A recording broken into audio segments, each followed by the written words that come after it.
Germans sure love their meat and potatoes, and today in this video I'm going to show you 3 delicious recipes that are easy enough for weeknight dinners but can also be fancy enough to serve to guests, and that are several variations on the same theme, and they all use ground meat as a base. Before I'm going to start cooking, I always love to put on my apron because invariably making meat, there's always some splatters, and who needs little greasy spots on their clothes when you're making food? I think it just takes the fun out of it, and I like to be prepared even though sometimes I forget and then I have to pay for it later with having to wash things. My first recipe here, actually this is a really unique video because I'm showing you sort of like a 3-in-1 recipe. This is really easy, and so the first thing we're going to do is soak a stale bread roll. If you ever have one, that's really easy to use for this recipe. So the first recipe really here is cabbage rolls. In German they're called Kohlrouladen, and then I'm going to show you what else you can do with this recipe. So we need 2 different types of ground meat. In Germany, you can actually buy ground beef and ground pork mixed together at the meat counter, which I think is really neat because pork really increases the flavor of these recipes. I'm not sure exactly why, but probably because also it has a little bit more fat. To that, I'm adding a chopped onion, and what's really interesting is that when you look at German recipes, they say 1 onion, and onions tend to be a lot bigger here in this country than they are in Germany, so I typically use about half, let's say a regular sized onion that you can buy in grocery stores. Sometimes I actually look for smaller onions just so that I don't have half-cut onions in my refrigerator. To make everything stick together, I'm adding an egg and salt and pepper, just some seasoning, because otherwise it's just going to taste bland. And like I said, this is going to be a 3-in-1. Fresh ground pepper, as you can tell, later in this video, you'll see how often I use pepper. I just absolutely love it. Once the bread roll has really soaked up a lot of water, you actually want to squeeze out the water. You don't want that in your meat dish. You want to squeeze it out with your hands as much as you can, but you want the bread roll to be super soft and manageable. So here are all the ingredients. And first I like to really mix them up with a fork a little bit, but before I'm going to continue with this recipe, I'm going to set that meat mixture aside and prepare the cabbage. You really want a nice fat head of green cabbage, and sometimes people ask me, can I also use other types of cabbage? Yes, you can use, I think it's called Chinese cabbage or Savoy cabbage. That also works, but red cabbage doesn't work so well. And initially I thought I would just peel the leaves off of the head, but there were so many nooks and crannies, and they were kind of, I don't know, kind of like stuck in each other that I was worried about breaking the leaves, and we really want them whole as much as possible without any tearing. And that's why I'm going to cut out the core here and steam or boil the whole head. And don't laugh at me here. This is my absolute favorite pot, and it's missing a handle on the lid. And that's why I always have to be really careful. And trust me, yes, I have burnt myself quite a bit on hot steam because I forget how hot it is. And here I'm adding the other leaf, and I'm going to boil the cabbage. Thank you so much, Hungry Root, for sponsoring this video. Hungry Root is a whole lot more than just a meal delivery service. I love that you can take a quiz to share your dietary needs, preferences, and health goals, and they recommend a plan just for you with the foods you'll love. Everything is totally customizable. Aside from healthy groceries, you get recipes and supplement recommendations to help you feel your best and reach your health goals. The more often you order from Hungry Root, the better the system will understand you and your preferences. Everything is shipped directly to your door with clear instructions on how to store foods and what should be eaten first. All the meals are very easy to make with fresh quality ingredients. It's perfect for those days when I don't have any time to shop or come up with dinner ideas. You'll actually save money because you can determine exactly what ingredients you want and like, and there's a lot less food waste. I was able to pick and choose the exact foods and macro ratios that work for my family. Be sure to check out my unique code, Our Gabled Home, in the description box below. That gets you 40% off of your very first delivery, plus 1 free gift, which is the absolute best deal out there. Now back to the video, back to the recipe. Now this is the essential part of it. I always love to get my hands in there and mix up the meat mixture with my hands because I want everything to be really well incorporated. And once that is done, I'm going to check up on my cabbage. It really depends on how big the head of cabbage is.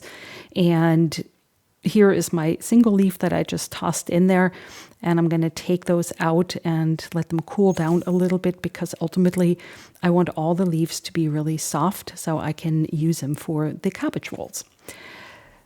Taking them out here with a slotted spoon, and yes, it's a little bit warm, but I can still peel the leaves off, and you can see that it is a bit of a challenge to make sure that they don't tear because we really want them whole, because they're going to hold the filling, and if there's tears in it and they don't hold together, then your filling is going to come out, and that's not a pretty presentation. So really it is worth the effort here. The rest of the core here, the inner cabbage, I'm going to show you at the end of the video what you can do with that because nothing goes to waste. Because these leaves aren't really quite soft yet, I'm returning them to the hot, almost boiling water, and I'm going to cook them for a little bit more. Now that they're really soft, I cut out the tough part here in the middle, in the center, because that will just break and make the leaf fold in half, and that's not really what we want. And then I'm adding some of that meat mixture to the middle, and I'm just wrapping it like a little present. So folding over one side, and then the sides over here, you want to make it really tight and neat, and then I roll it up. And next we're going to use some kitchen twine or some string that will stand up to the cooking process without leaching anything into your food, and wrapping it just like a Christmas present. It's actually kind of fun, but the neater they are, and it really depends. I mean, if you're serving your family for a weeknight meal, I think that's one thing. If you're trying to impress your guests and if you're entertaining, then you probably want to be just a little bit more careful and a little bit more neat. We love using oil because it carries flavor and makes everything taste so much better. And I'm using high quality avocado oil. I'm actually not really afraid of using a lot of oil.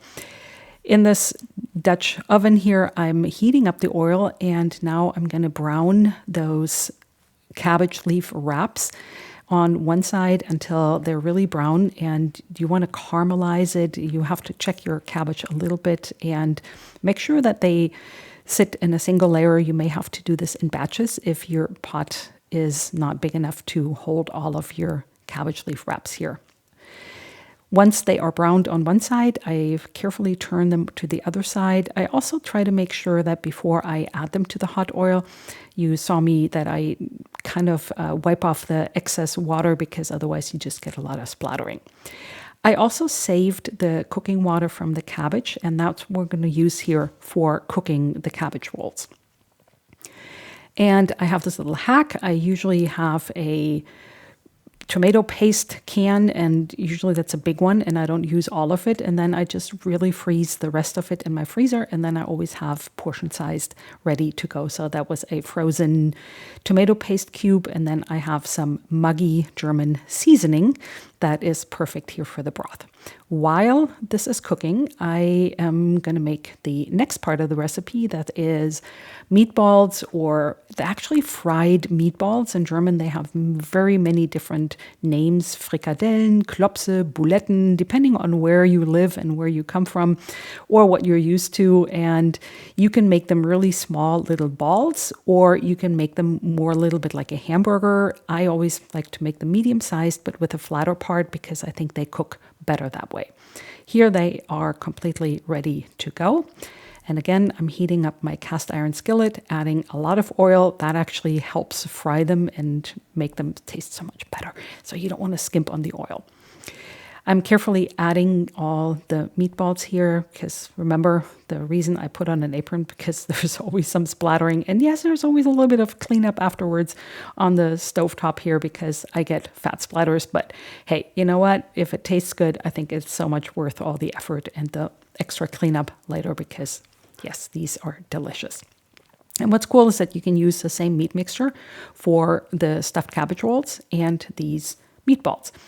They are nicely browned on one side, and then I carefully flip them to the other side. You can easily eat them cold as a snack food, or you can have them with potato salad and a green salad by the side. You can also put them in between a bread roll or on top of an open-faced sandwich. There's so many different ways that you can eat them, and people just really love to, put them in snack boxes or have them ready to go. They're also great on a buffet. When they're ready, I put them on a little bit of kitchen towel to drain any excess fat, and then they're ready to go. Checking back up on my stuffed cabbage rolls here, I like to remove them with a slotted spoon because I want to do something to the sauce or the gravy. And you can see they're nice and brown on both sides. That really gives a nice deep caramelized flavor of the cabbage because actually there's quite a bit of sugar in the cabbage leaves, if you believe it or not.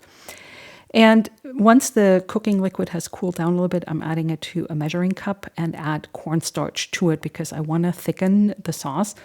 And the recipe is in the description box below for you. You can check out the exact ingredients. I like to cook a little bit more by feel and eyeballing things. I call myself the queen of eyeballing. So that's why I go slow and add just a little bit at a time to make sure it's not going to get too thick.